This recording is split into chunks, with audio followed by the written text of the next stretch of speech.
Hey, everybody. This is Cosmic Cowboy, the co-founder and co-lead of Camp Mystic and your host for some conflict mediation at the burn, or how to win a goat rodeo. Moving on.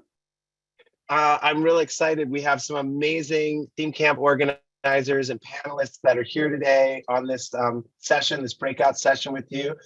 Starting with Star Captain from the Sound Garden. We got Princess Badass from Rancho Sparkle Pony and Josh Blank from Fresh Squeezed. Thank you guys for being here with us. Moving on, and we're going to start a little bit at the end here for anybody that was curious about our title. What is the ideal outcome? What do we want to get from this session today? And that is this kind of blissful, happy goat smile. We want to help you and your campmates to be as happy as this goat and have the best burn ever. So that's what we're here for. In the face of conflict, we're going to go over a bunch of different ideas and strategies and experiences that should get us there. Moving on. I just want to share a little bit about myself. I'm Cosmic Cowboy. This is going to be my 22nd burn.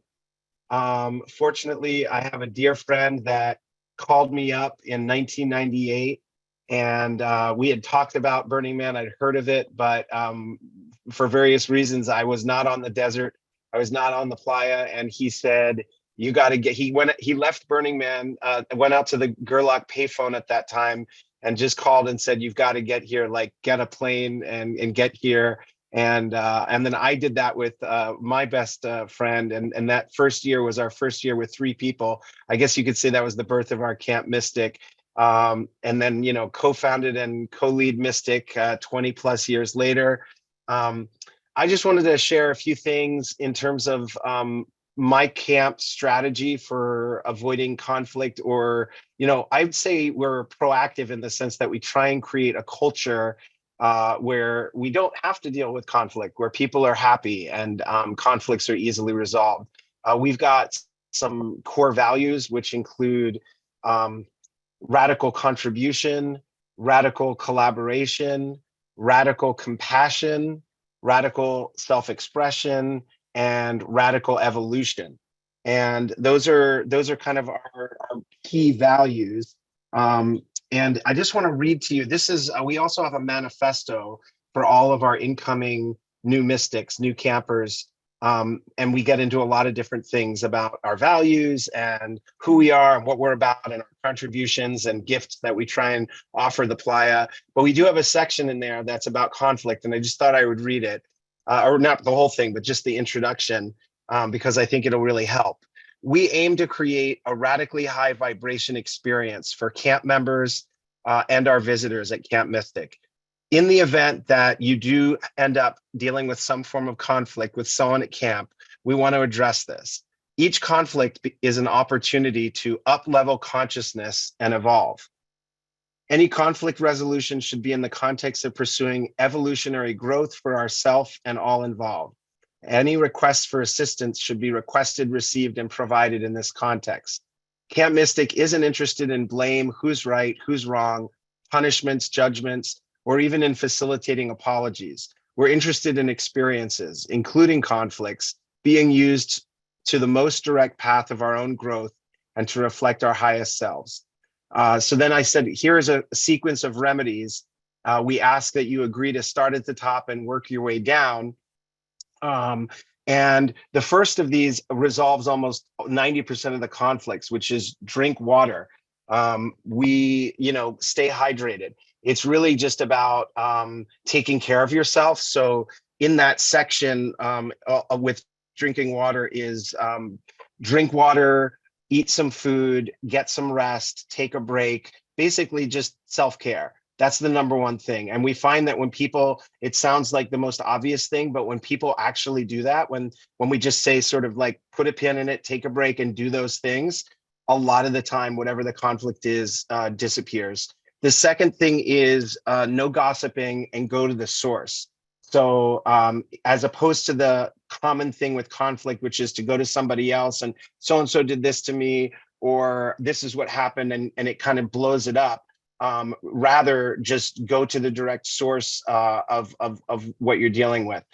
If that isn't in place or that doesn't work, then we have a sort of series of support. One is your sponsor. Our camp has a sponsorship program. So if you're in camp, you've got somebody that's a veteran that's been at camp before and has sponsored you, they know you really well.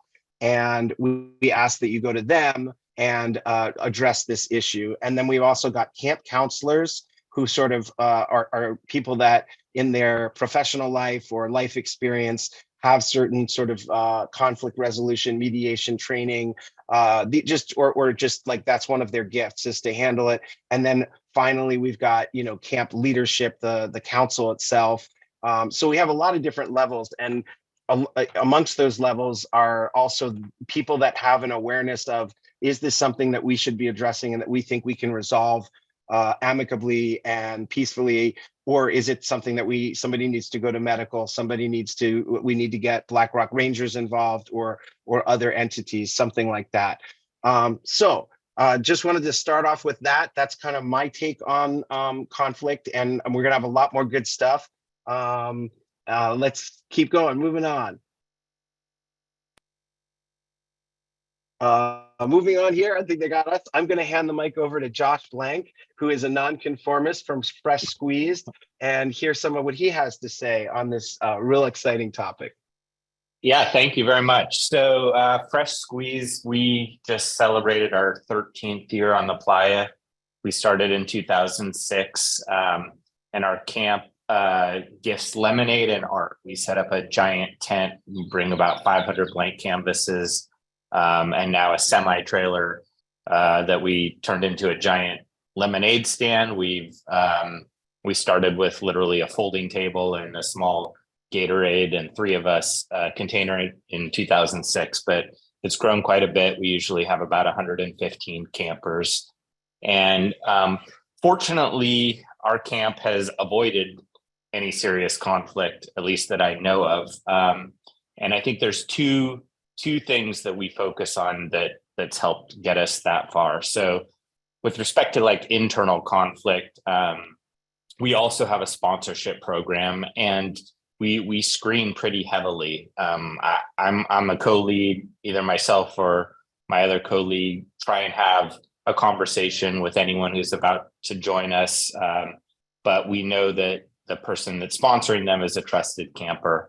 And of course, we all try and practice radical inclusion, but not every camp is for everyone. Burning Man isn't for everyone. So I think, carefully screening people to make sure they're a good fit really cuts off the problem of conflict up front. And we put a lot of energy into that. We also, the other kind of thing that we focus on is communication, both internally and externally. So we do a lot of acculturation preparation before camp. We have a whole kind of email program. We have we do Zoom meetings with campers. We have a lot of work parties where we bring people together. So, and kind of communicate. We don't have quite those formal principles written down, but we kind of communicate our values through those methods. And I think that goes a long way. And then externally, when we arrive on playa, we try and go meet all of our neighbors, explain what we do, how we're laying out camp. We generally, we play music during the day, but we have speakers like facing inwards. So that's never usually an issue, but just kind of getting out and meeting people and starting a dialogue so that if something develops, you know who to talk to. And generally we found that that's resolved almost any conflict. And there's only been minor ones outside of camp. Usually one camp's music is blaring too loud, or a vehicle is parked over the line or something like that. And fortunately, again, they've all been super minor. And I think we've been able to just head off a lot of that with proactive communication. Thanks, Josh. And now we're going to hand it over to Star Captain. Hey there, everybody. I'm Star Captain. neither a captain nor a star, but rather a captain to the stars, and coincidentally a professional cat herder. So I'm following on, like, these guys that we just heard from, amazing, right? And everything that they said rings true for us at the Soundgarden as well. Soundgarden, I'm co-lead alongside founder Mark Duncan, a very dear friend of mine, and it'll be our second official year on Playa after doing Rogue, Renegade, whatever those ones were called. But nonetheless, I wanted to take a moment, highlight everything that that the gentleman said just beforehand, and then get on my very own soapbox to say that no matter what role I'm in, whether I'm a TCO or just a human showing up to life, I have found that when I love myself and cultivate positive self-talk, I can get through just about anything. And I hope that you guys might try it as well. You know, a lot of situations just call for a little bit more self-love. It allows for us to pull a lot more compassion forward for whatever situation we might be in. I also want to echo what the gentleman said before: take a break, take a few breaths, drink your water, wash your filthy hands, and meet with your team leads often and start early. We started right at the first of the year, just knowing that by creating connection between our folks that we anticipate having a pretty decent burn out there, especially when it relates to conflict. So moving on.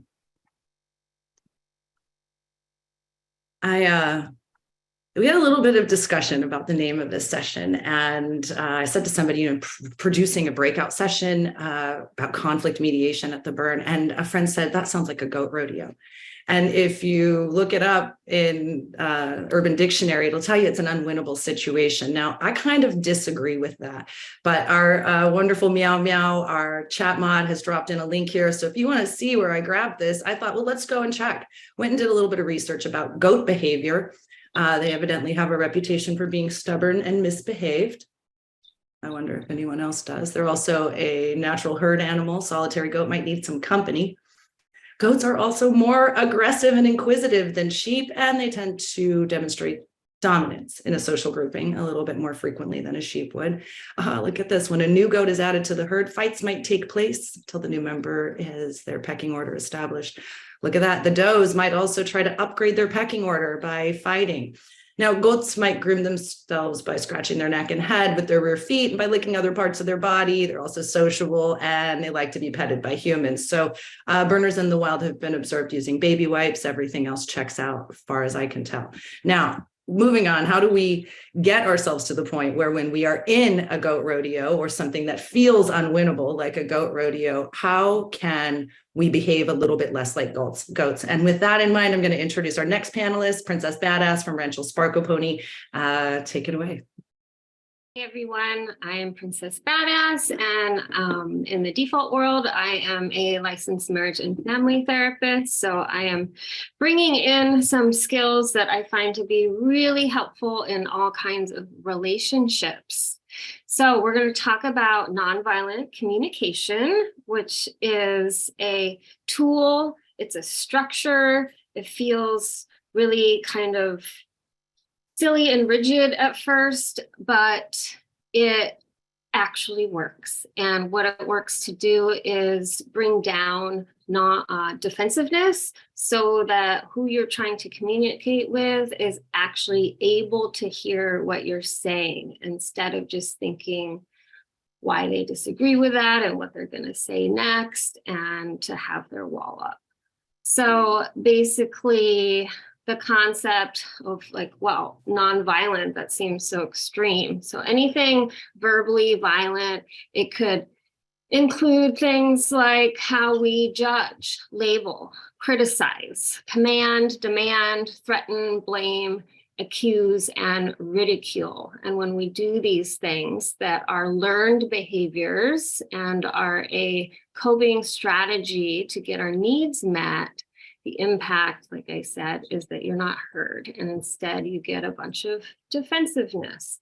So the premise is that we are compassionate by nature, and when we can step back and speak from that place, we can be heard. So it's really pretty straightforward. It's a 4-part process. One is what I see you doing or what I hear you saying, blah, blah, blah.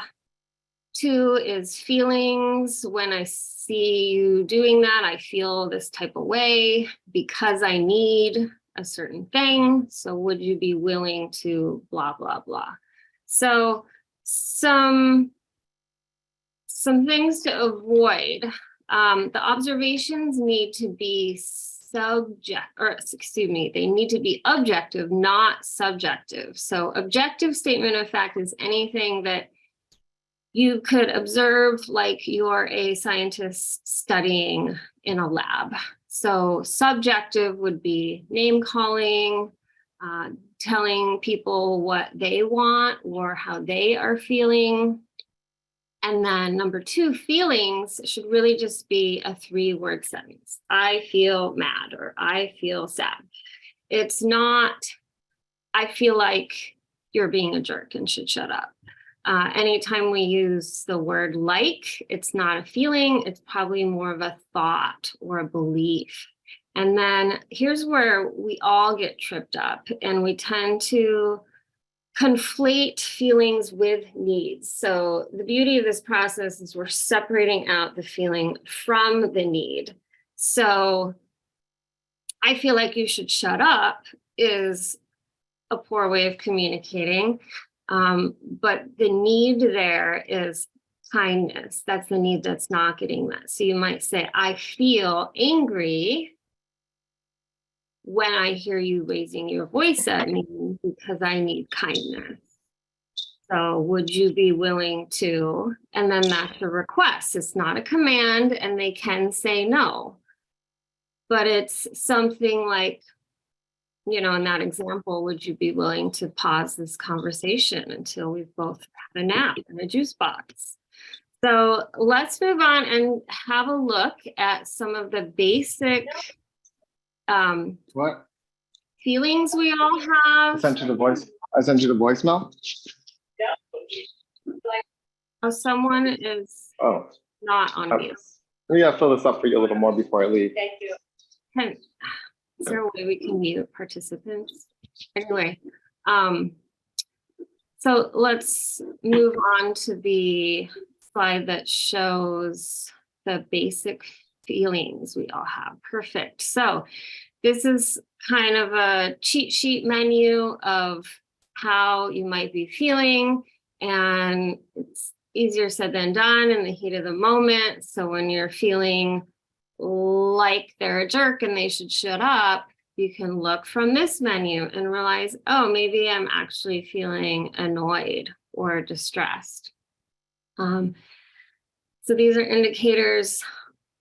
And let's also look at some basic needs. Some other basic needs we all have separated by category, and especially look down at the lower left, interdependence. Those are all the relational needs that come up between people that you're trying to collaborate with, build with, strike with, etc. And then, you know, the top right is kind of obvious. We need to drink water, we need to rest. But the others are actually just as important, and that's kind of why we come out there. So recognizing that these are universal needs that we all have, it can help to elicit empathy when we are naming these needs for ourselves. Another way we can use nonviolent communication is, instead of speaking to what I need and I'm feeling around what you're doing, but it's listening to what you might be feeling and what you might be needing that you're not getting. So this can work really well if someone comes up to you and has more of an attack stance. Don't respond to the words they're saying. Instead, listen past the words to, okay, they're probably feeling this way. They probably need such and such. And instead of reacting to what they say, you can speak to, okay, so, well, you're going to hear all this in the examples. So let's just put them into action. I know you guys are super excited for the puppets. So here we go.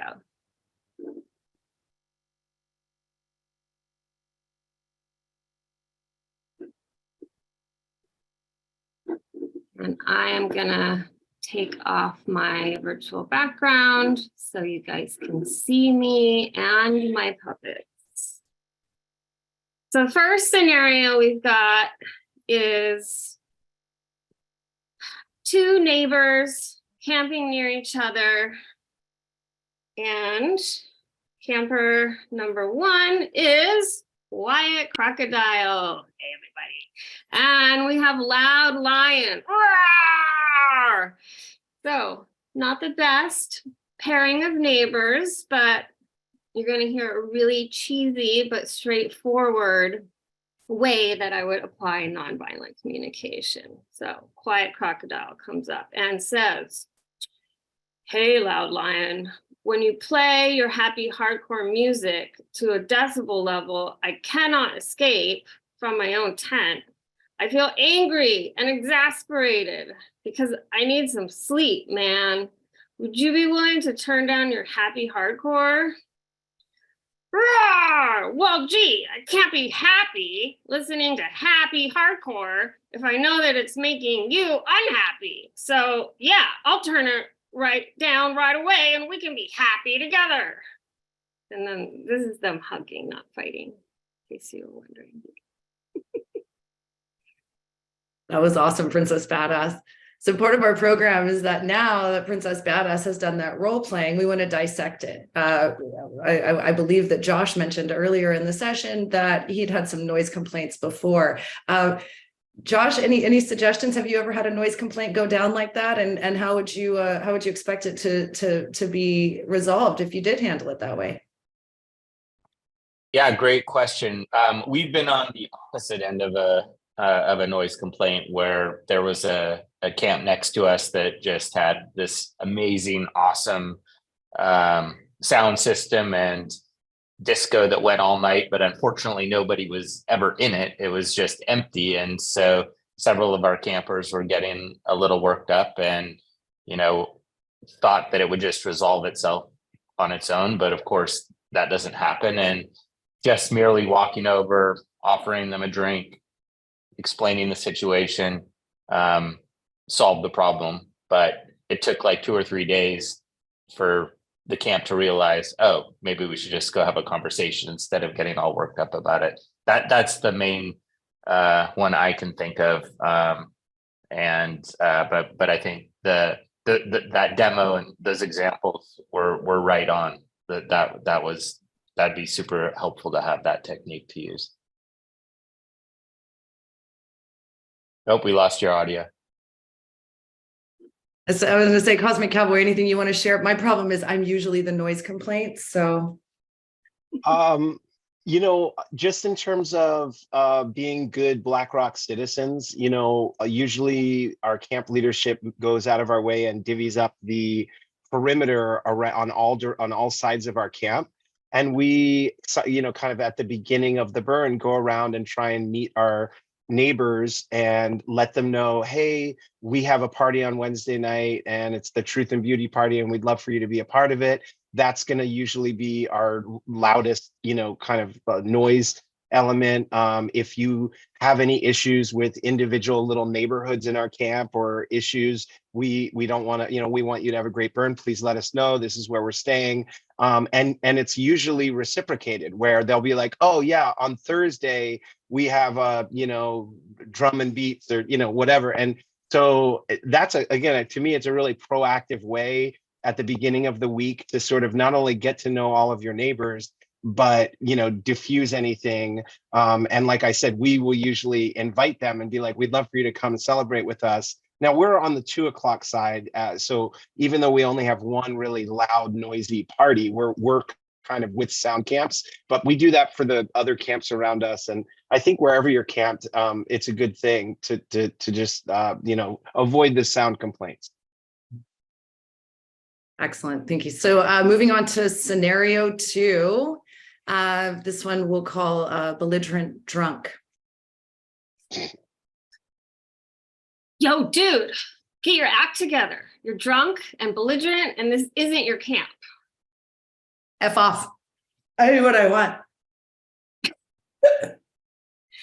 So now I'm going to really try NVC. When I see you spilling your drink, tripping over people, and I hear from my campmates that they feel uncomfortable, I feel protective of them and I feel scared because I need my camp to remain a safe place for my community. So would you be willing to leave? F off. I want to have a good time, and my camp's full of people who went to bed early, and I am ready to party. So now I'm going to do the second part of NVC while I'm listening for their unmet needs and feelings. Oh, okay. So when you see us having a good time, you feel envious because you need people to party with. Would you like for someone to walk with you towards your camp to find other party people? It's a great idea. There's another party. Let's go find the party people. So obviously corny, because that actually happened to me once. Obviously it's a little corny and exaggerated, but the point that we're trying to make is that, this did not escalate to violence.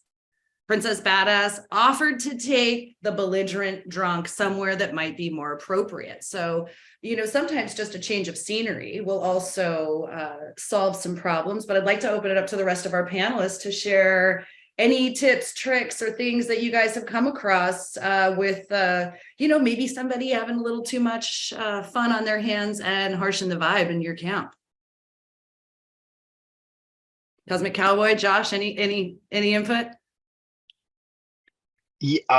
One thing that has been very effective for us is I'm glad you used the terminology, and I think it's very appropriate for Burning Man in general, which is vibe. Like every camp has its own vibe, and I feel like there's sort of like a natural magnetism where, for the most part, there's absolutely a ton of exceptions, but like people will vibe, they'll feel vibes and be attracted or repelled from certain areas, camps, activities. And it's just amazing how the natural order of finding your perfect place can happen. I kind of feel like that's a game, I play and a lot of my friends do, where, you go out at the beginning of the night and end up at the perfect place again and again and again and again. But in this case, when, somebody who's highly inebriated or in an altered state and they come in and it's not a good vibe alignment, we usually have like power in numbers. So somebody will get a few friends and, again, in a really loving way, surround that person and gently escort them out of camp. And legitimately in a friendly way, like, hey, there's a really cool thing over here, or would you like to, again, if they need support, do you need support with anything? Can we get you some water? But again, just basically trying to extricate them from the scene if they're like making people uncomfortable, or it's clearly like not a fit and could lead to a worse situation. Even when somebody is drunk, it's one thing if there's one person, but when they're surrounded by 5 people that are kind of all there, it's usually enough to bring them into a different place. Excellent. Yeah, when we're all doing our very, very best and being authentic to ourselves, we find out we don't all want the same things, and there is no scarcity. So I think that's a great divert when needed. You don't necessarily have to head it off straight face to face. You can just escort them somewhere else that's a better fit. Josh, anything to add on that, or Princess Badass? Nothing from my end. Amazing. All right, so guys, we're going to move on to scenario 3. It's our next role playing, and actually this one's going to be I'm just going to be playing myself, Star Captain, and we've got Cosmic Cowboy as Land War Larry. All right. Hey there, buddy. I'm Star Captain. Nice RV. I really like the duct tape on the bumper. How are you today? Thanks. I'm good. Good. I'm glad to hear it. What's your name, buddy? Oh, I'm Land War Larry. Yeah. Nice to meet you, Star Captain. Look, super busy right now. I got a lot of things going on, so can't really chat.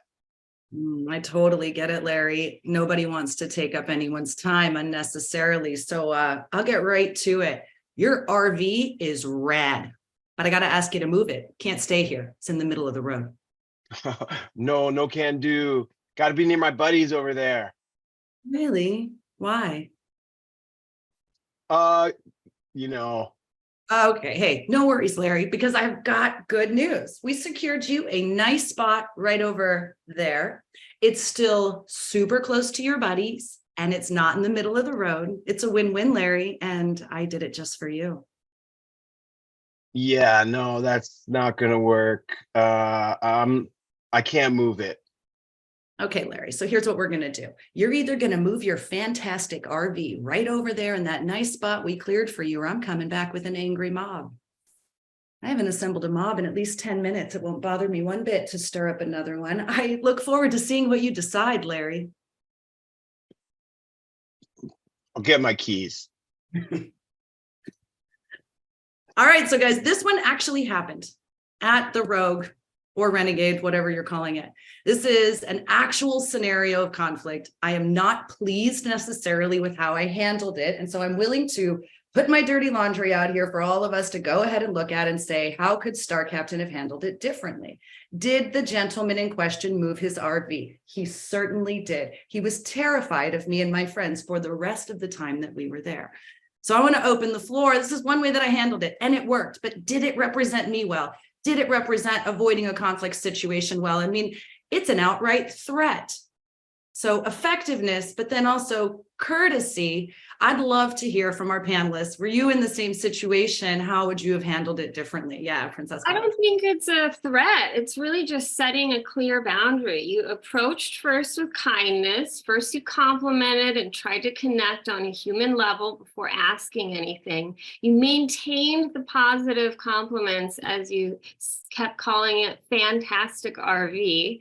And ultimately, when the kind verbal approach didn't work, you said, these are the consequences that are going to happen, which is the opposite of just getting mad and trying to scare people into doing what you want, but not following through with consequences. You can be kind and firm, which you were. Well, I think my tone when I actually said these things might have been a bit different, but of course, in our scripted environment, we have lots of time to reflect on things done and things that we should have done, which really, that was the whole point of all this role playing, guys, is that we're going to say, look, we don't always handle these things all that well, but when we're kind and loving towards ourselves, you know, when someone asked me to come and handle that parking issue, I wasn't feeling amazing about myself. I simply didn't have time for land wars. And so I saw the zero-sum game to get to the end result as fast as I could. If I had it to do over again, I would say more nice things about the RV before threatening them with an angry mob. Do any of the other panelists have anything to add on this one before we move on to our next, which is my favorite, our next scenario?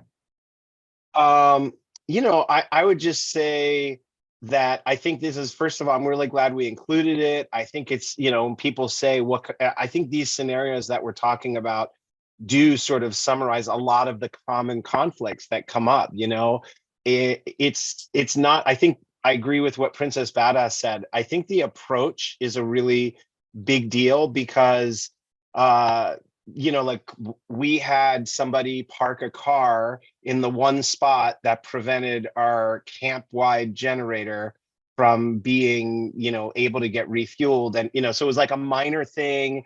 And it was a typical like Burning Man, like last minute, and somebody saw something and just parked in the wrong spot, but they like didn't follow protocol and leave their keys and tell the right person. And so it escalated quickly because then it was like, well, you know, like the fueling entity was like, we're here now and we're not going to be, and, you know, it could have led to camp not having power for 2 days or, you know, something severe. It was a small enough vehicle that we were able to get enough people to physically move the vehicle, which is what we had to do. And I kind of see what you did in a similar light. I mean, I feel like just this sort of tone and the way you did it was, you know, aggressive, but it was a way of saying like, we really need to handle this I'm trying to do it politely, but there's also the one of the Burning Man principles of sort of we all have civic responsibilities. It's part of living in a community, even if it's an experimental community, but making it thrive. So I just was going to say I like the way he handled it. I mean, of course, it's something nice to be nice. But I think, also it's to say that the playa, as we all have experienced, is not always utopian. And sometimes you have to figure out a way to get it done. And it sounds like it worked. It sounds like, he moved it. It wasn't a problem. It worked. And thank you. That's really great information that you shared there, Cosmic Cowboy.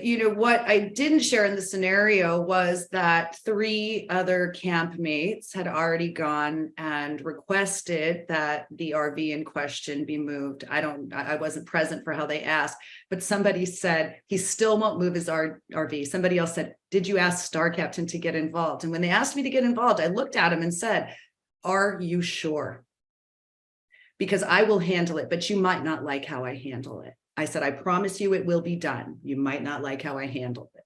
And so we did get it done. And, there were several attempts made to nicely encourage the RV in question to move. They had no way of knowing that RV was parked right in the middle of what we were using as a fire lane. And despite the fact that, it was mayhem out there, we still felt like we needed a fire lane and that was important.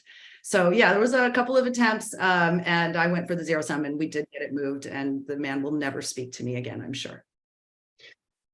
Before we go on to our next scenario, I just wanted to tell all of our participants here, I think I said it at the beginning, but just in case you joined in, if you've got questions that you want us to address, we have a section at the end of the program where we're going to address any open questions about any section or anything at all. And we encourage you also, if you want to just chime them in the chat, we have a moderator that's going to observe them, collect them, and then we'll have them at the end. So just wanted to mention that. Thanks so much. And moving on to the next one. And also, just so everyone knows, all of these scenarios are based on real experiences on the playa.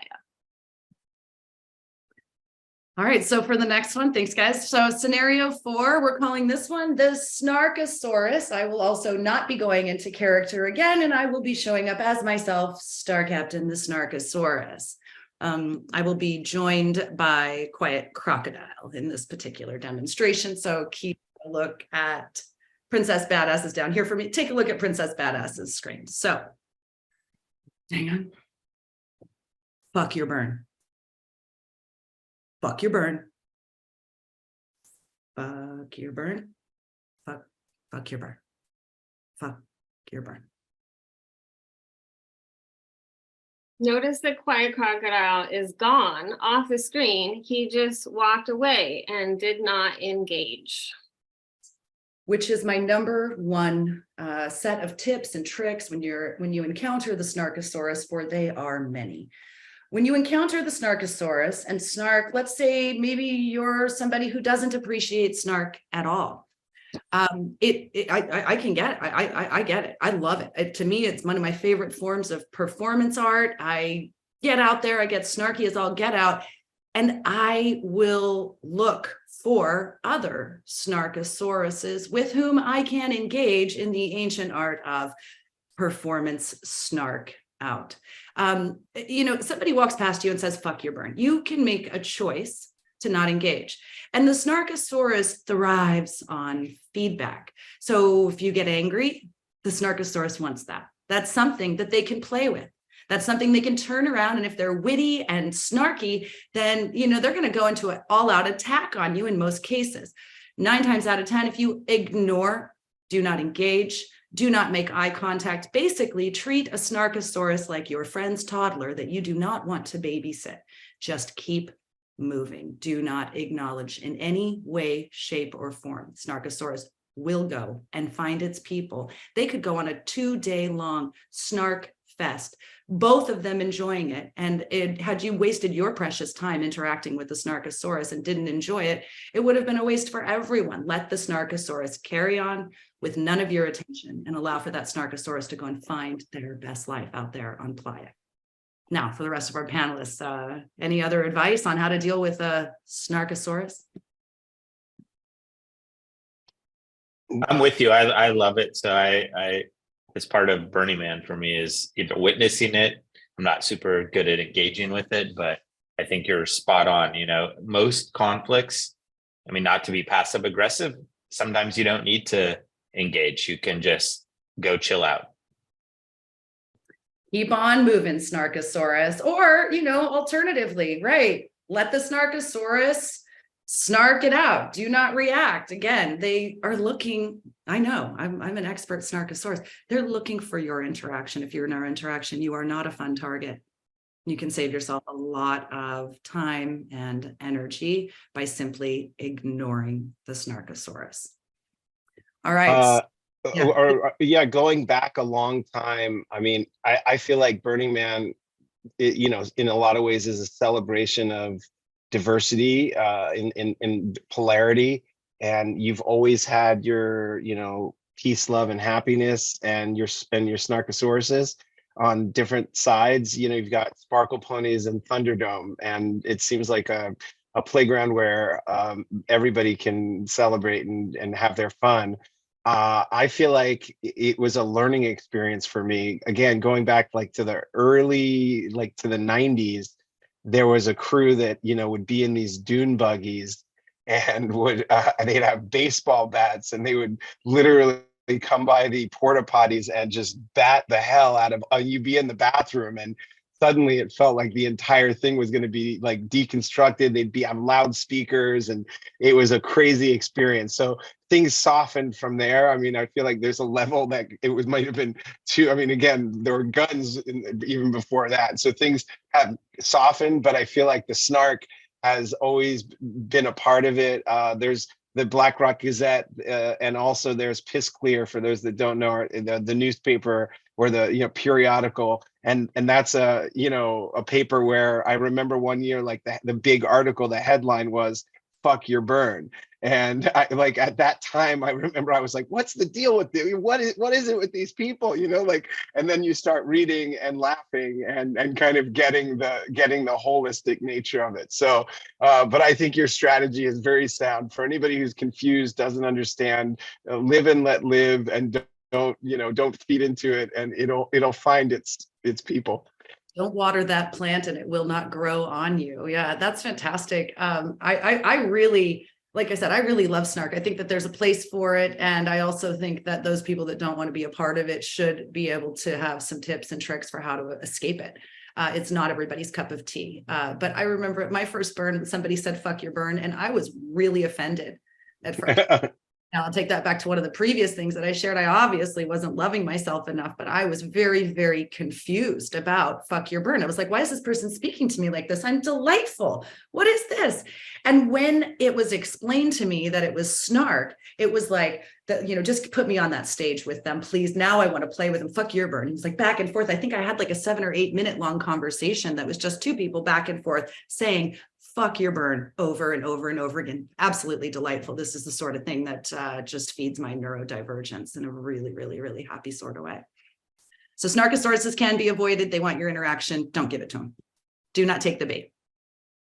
Right. So moving on, unless anybody else has anything to share from the snark perspective from our panelists. And I can see we've got some questions, and of course we will get to those in just a moment, like Cosmic Cowboy mentioned. Josh, you good about snark? Yeah, Olivia, everybody's good?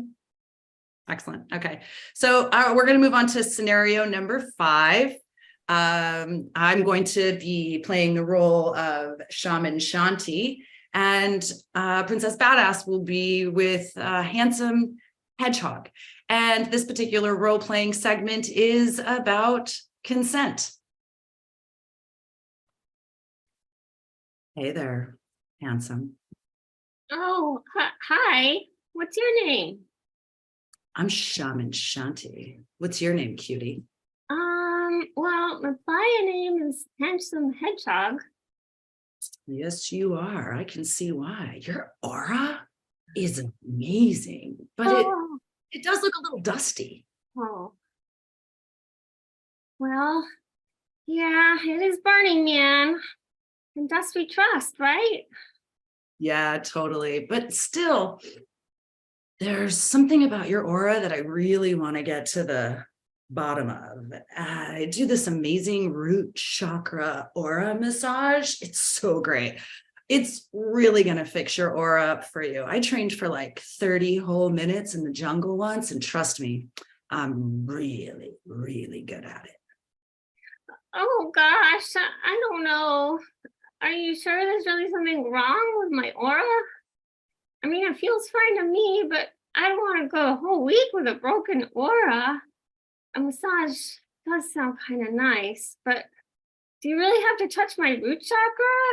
Yeah, it's more effective that way. I need to touch your root chakra, or the cleansing, it just doesn't work. Yeah, maybe.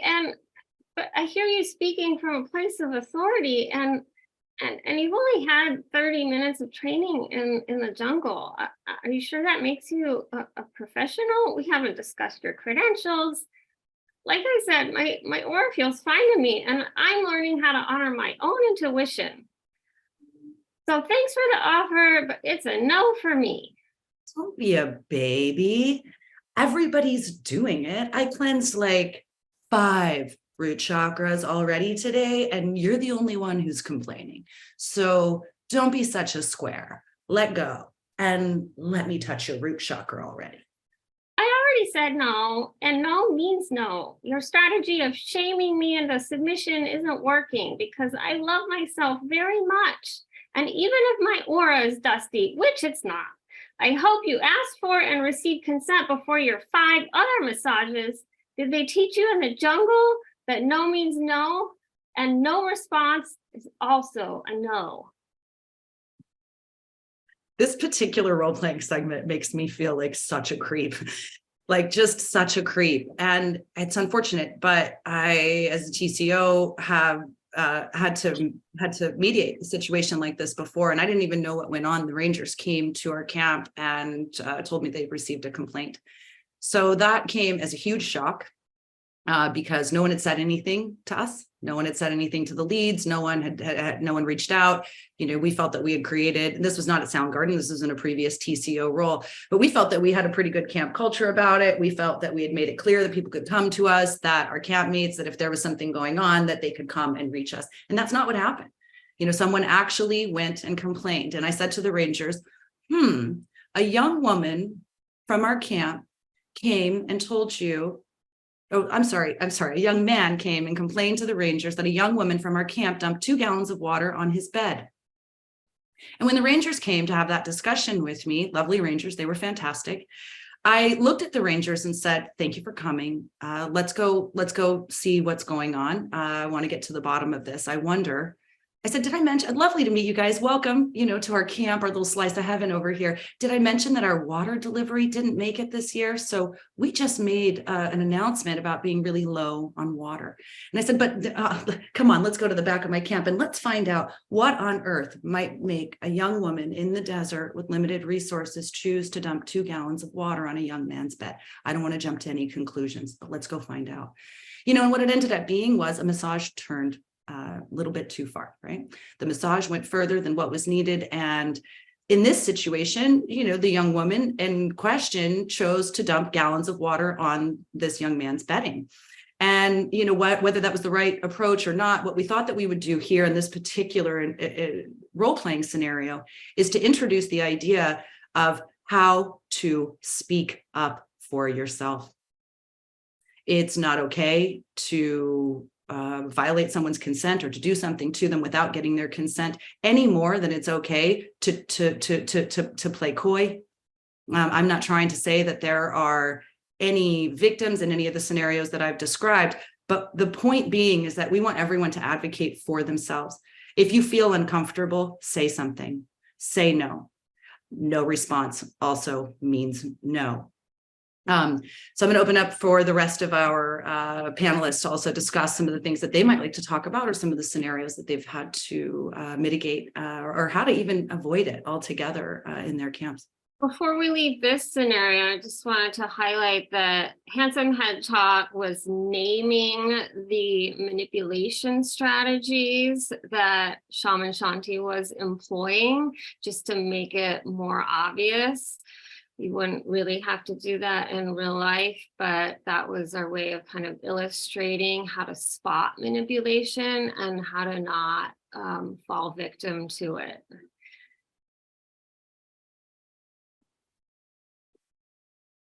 Cosmic Cow. Yeah, I thank was muted. Started talking. I think as with almost everything else at the Burn, it's when you have serious topics, and just so you know, Star Captain, you know, our camp has been, you know, in the 200 to 250 range the last few years. We try and keep it smaller, but somehow, you know, even with intimacy, it grows. And we've also, you know, even if it's just internal, had issues that have come up around consent. And we years ago started to incorporate humor into how we can introduce this topic and what a lot of people call the 11th principle into our culture.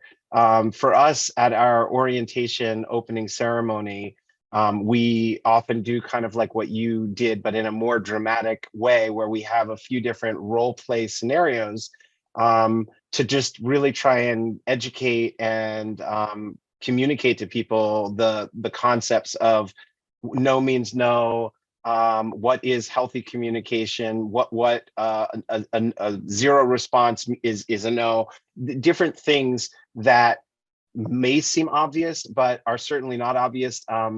And another thing that we have encountered over the years is that there's, you know, a lot of virgins, Burning Man virgins that have been exposed to years of stories and tales and sometimes social media content, and where they have a certain perception of like, yeah, but this is Burning Man, you know, like you can do whatever you want at Burning Man. And, you know, where people need to be educated and people need to know that, you know, it's actually an incredible, you know, consent culture. So that's kind of how we try and be proactive with it. And if we also try and empower everybody to, you know, not only as individuals, this is your invitation to show up as, you know, the best version of yourself, and everybody here is here to support that. So when it comes to, you know, that's like radical self-expression. If you feel like you're not allowed to express yourself in certain ways in the Grand Playa here at Burning Man on the Playa, you're really encouraged and invited to play and to do that, and you'll be supported. And if you observe other people not necessarily doing that, and you can come to somebody's aid or support, or, you know, you see somebody who's in an uncomfortable position and you feel like they might need support, we encourage people to do that too, you know, because it's always better, you know, basically if something gets reported, then you realize it's too late. And then it becomes, how can we do better next year? So we're always trying to avoid that and you know, address things in advance. And I feel like I've personally seen a growth and an evolution at Burning Man. I definitely feel like there were years that, you know, observationally, this was an area that needed to be addressed. And I feel like over the last number of years, you know, it has improved, and there's a lot more open, and there's even a lot of seminars and talks at many camps addressing consent, and I hope that continues. Yeah, I agree with you. Some of the more tricky scenarios or situations that I found myself in out at the Burn have involved, you know, consent. You know, it might have been cute, you know, in previous generations that, you know, you see somebody that you like, just lean in for that kiss. I don't recommend it. I recommend asking and getting consent on it, because you can really, really, really anger someone by just going in to see, let's see what she does. I have a black belt. You don't want to see what I'm going to do. Ask first. And I would just say that to anyone. Like, it might have been, you know, cute or socially adequate in previous generations. It is just not going to cut it in today's day and age. You have to say, do you mind? May I kiss you? You know, may I give you a hug? You know, not everyone wants to be touched. Not everyone wants to be kissed, and people deserve to have that moment to tell you, you know, hey, it's not for me. Like, if I don't want a hug, I'm allowed to not want to hug. It doesn't mean that somebody who is a hugger, shouldn't be able to go and find somebody that they want to hug. But I do recommend, and I think most of our panelists would agree, getting that consent before you go. Now, a couple of years ago, I had somebody on our WAP build crew just say, you're just having a conversation, and said to me, this is really ambiguous. I don't even know what this consent stuff means. I'm scared. How do I address this? And I met this particular individual in an electrical space. And I don't know how many of you on this call have electrical backgrounds, but the way that I started describing consent is that, electrically speaking, in terms of lockout tagout procedures, don't touch an energized circuit unless you've notified the chain of command. And in this case, an energized circuit is a live human being. And the chain of command is that person. If you cannot reach the chain of command and that person is not acknowledging, yes, it's okay. We're looking for enthusiastic yeses. If somebody wants it, tell me louder that you want it, turn it into something sexy, right? To make sure that nobody is on any shaky ground. So also when that circuit's tagged out, that means, don't turn it back on. Just lockout tagout procedures. For those of you that understand electrically speaking, we want people to be able to be in a situation to say what goes with their bodies, with their time, and with their touch. Anything else to add here? I think we're getting close to those questions, unless some of my panelists, Josh, anything to add on the consent topic? Yeah, I'll make a few comments. So, I mean, we actually have talked a lot about it. Our camp is consent 11th principle, and we kind of said no. The principles are, people value different principles. They participate with different principles at different levels. So we've said consent's kind of an underlying fundamental of our camp. It needs to be a base agreement for participation. And unfortunately, again, we haven't had any what I would call significant issues, but we've had a lot of discussion over the last couple of years, which has resulted in a lot of focus on, again, education, pre-camp, at camp. There's a big spectrum of consent in terms of what different generations have come to understand. And we have a multi-generation camp. I think youngest people are around 20, and we've had a 9-year-old in our camp. And so for some people, consent is very focused around sex and sexual touching and stuff. But some younger generation, it's like, hey, don't gawk at me, don't flirt with me, don't, without my consent. And so we've had to educate people because, there's a spectrum of what people consider normalized behavior, and, something that you might not think is egregious to someone could be felt as egregious. So just ask, and if you don't feel comfortable asking, then don't engage in that behavior, and you won't have an issue. And so we've had subtle issues. Someone didn't like being, someone offered to put sunscreen on someone, and that bothered them. And again, it's not always, you also have to educate people, like you said earlier. You have to learn to speak up too, because not everything is going to be understood by both parties. And so while no one should be put into an uncomfortable situation to have to say no, that's the ideal state. And sometimes it's important to be effective versus ideal. And so you have to learn to say no. And there's techniques for doing that that require training and practice, and sometimes, bring in humor. But those are things that we work on and try and educate our campers. So I think that's important. It's great stuff. And then, all of us, no matter what the size of your camp is, you have a variety of resources available to you through the org. There's camp support services. And what we do recommend is that in a situation, any of these types of conflict, anything that gets outside of your ability to handle it, document and escalate. Anything that involves physical violence, document it and escalate it. Are these new people that have joined your camp? Is it an ongoing concern? You know, the documentation and the escalation process, you are not out there alone. Obviously, we want to see everybody having a great time, and it's ideal for us as TCOs to be able to manage these situations in our own camps. But sometimes there are things that come up that require assistance of a medic or a ranger or what have you. And just remember, you're not out there alone. Document and escalate when you can't handle the situation or when you feel that you need to bring in a third party. They are there to help. There's a variety of resources available.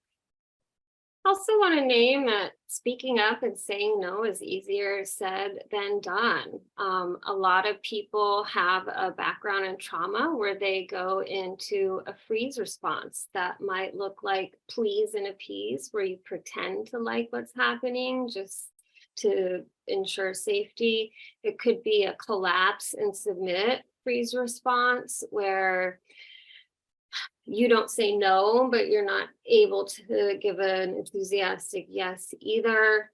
A lot of colloquial terminology calls this the fawn response, but ultimately these are freeze responses. And so if you do recognize that trauma response in yourself, there's a lot of really great resources on codependency to help you overcome the fear of hurting other people's feelings by asserting your own needs. One other thing to chime in is, in general, communication is almost always a really good thing. As Josh had mentioned, and I think you did too, Star Captain, it would be easy to assume, oh, it's just a hug, where, again, like we said, some people don't like touch. Some people, it might trigger trauma, things, even if it's the most loving, generous, amicable hug in the world. And so by asking, it's beneficial. Or in the realm of even consensual massage, by communicating, sometimes somebody said yes to a massage, but they thought it was going to be with their shirt on, and then somebody starts to take a shirt off because, oh, I thought you knew, if it's a massage, I have some massage oil. These are just simple things, but by communicating, you alleviate it and stop anything from being uncomfortable before it happens. So communication seems like a really good thing. Yeah. And, for some of those other responses, I'm a parent and it's just been the greatest thing ever, but I was terrified, right? What do I do? I've got a young, beautiful daughter. How do I explain to her, you have the right to say no. And when she was pre-verbal, I just taught her to scream.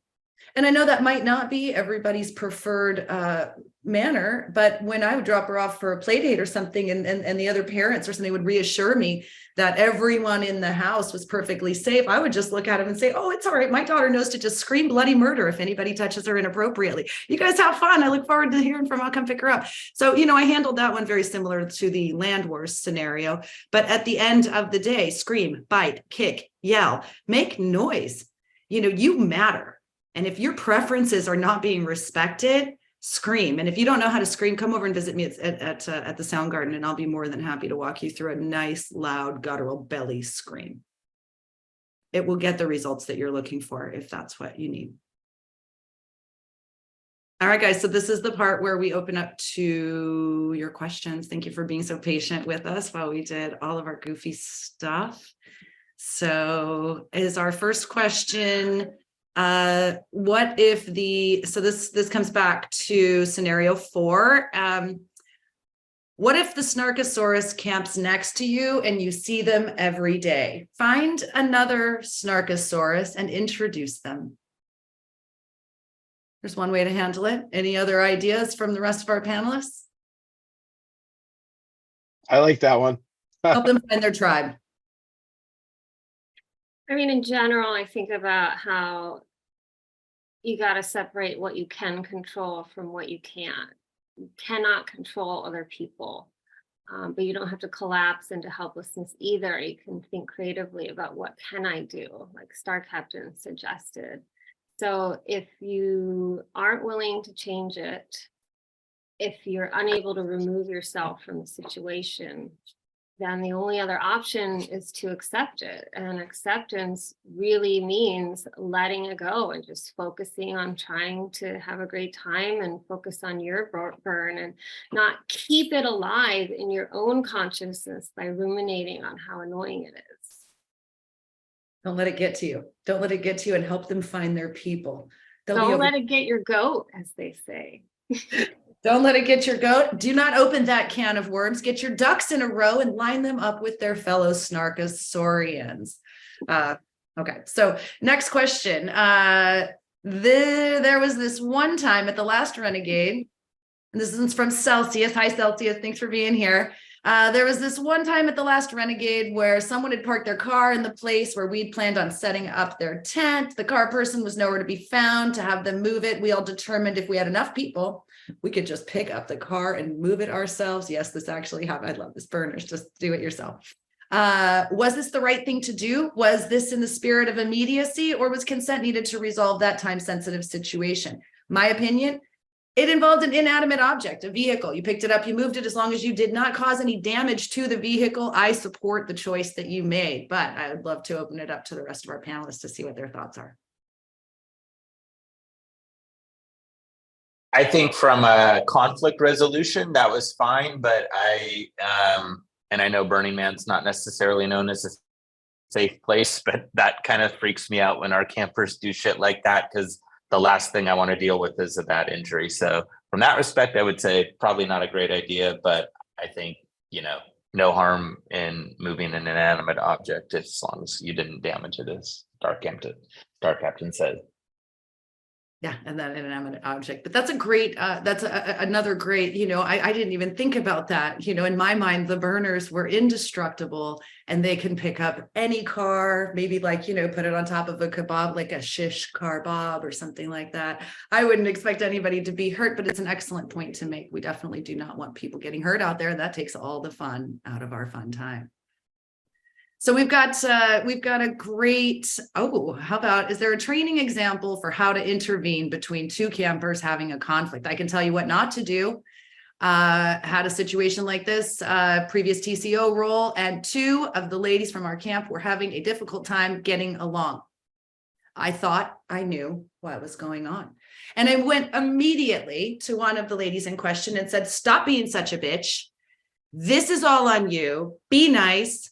Work it out, I found out 20 minutes later, I was completely wrong. I had misread the entire situation. And if anything, if I had it to do over again, I would not have issued these immediate judgments, nor would I have handled it that way in any way, shape, or form. I did actually apologize to the gal who I spoke to that way because I was inappropriate.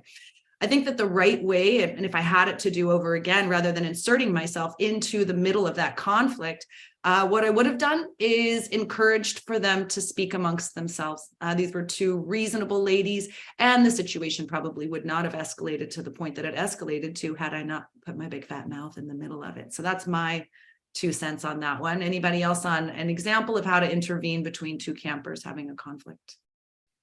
Well, go on.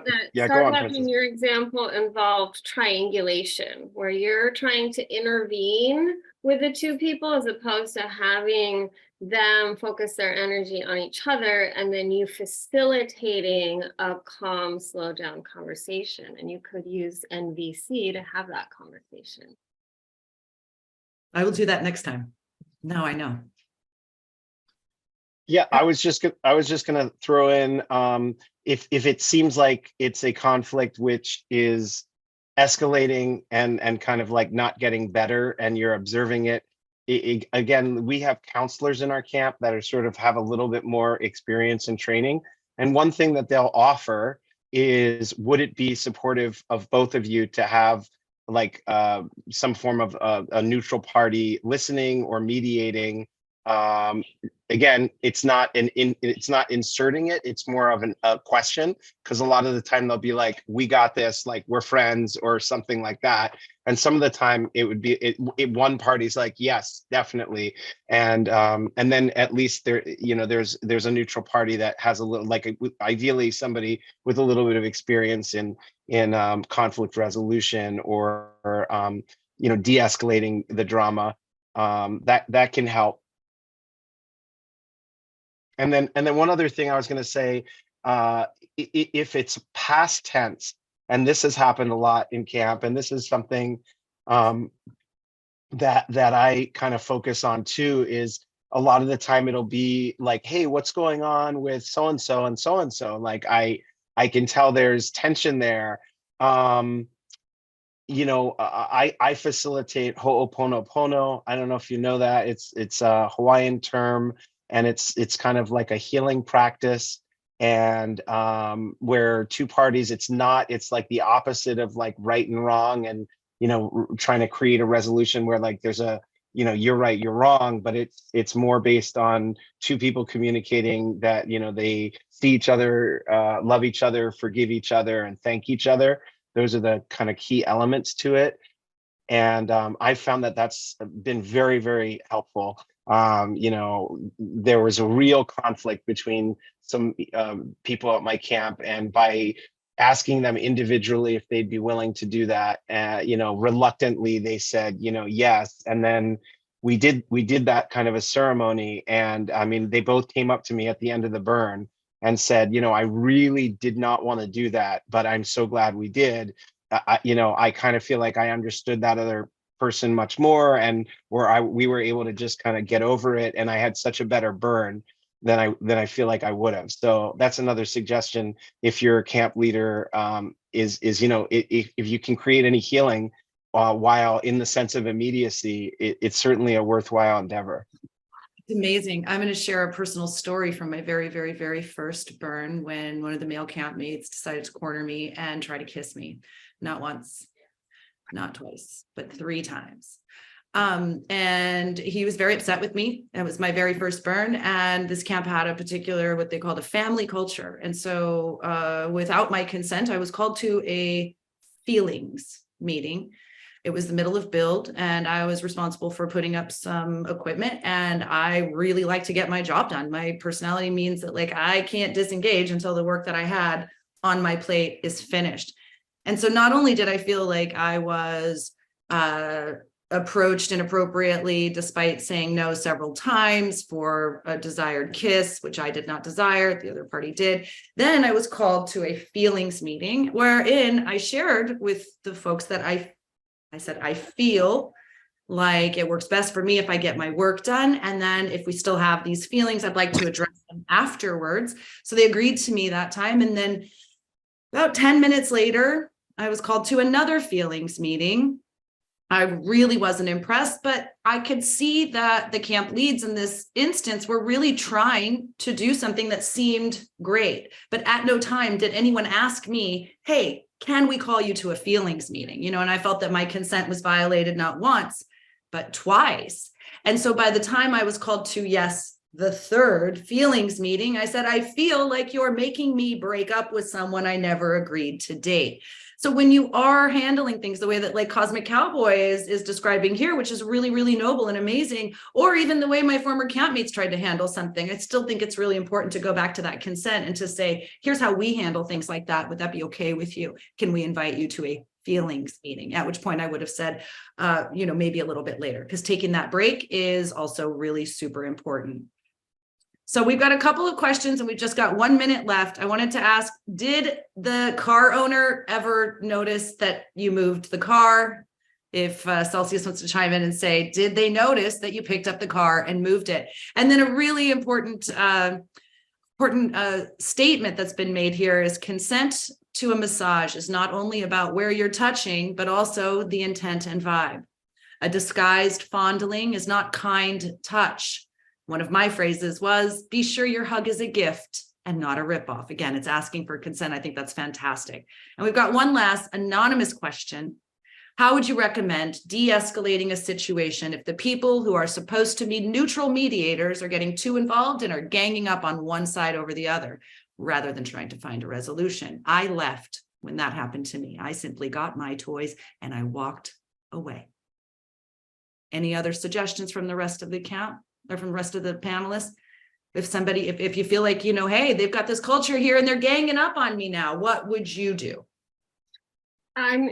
naming things is always a good idea. So naming that your experience is that you're feeling ganged up on. And another option would be to escalate further. Look in our resources guide. You can reach out to the rangers or some other way of sort of going above the people that are getting too involved. Like I said, triangulation, you could just name that as a concept that is not helpful. Thank you for that. Thank you, Princess. Yeah, and Cosmic Cowboy, let's wrap it up here. Awesome. I was just going to say that's a great segue just to remind everybody before we sign off that there's some great links and resources that were put in the chat. And I'd like to really honor and thank our tech moderators, Tranquility and Meow Meow, who helped facilitate this and make it all successful behind the scenes. And since this is kind of a wrap up, I think this session for the symposium, that's it. I might have lost it. Or if you can still hear me, thank you. Or no, thank you so much for participating. And we hope this has been helpful. We hope you have a happy goat smile, and let's all together see each other on the playa and have the best burn ever. And we wanted to clarify, no goats were harmed in the making of this session. Thank you so much, everybody, for joining us. Any questions, come find us.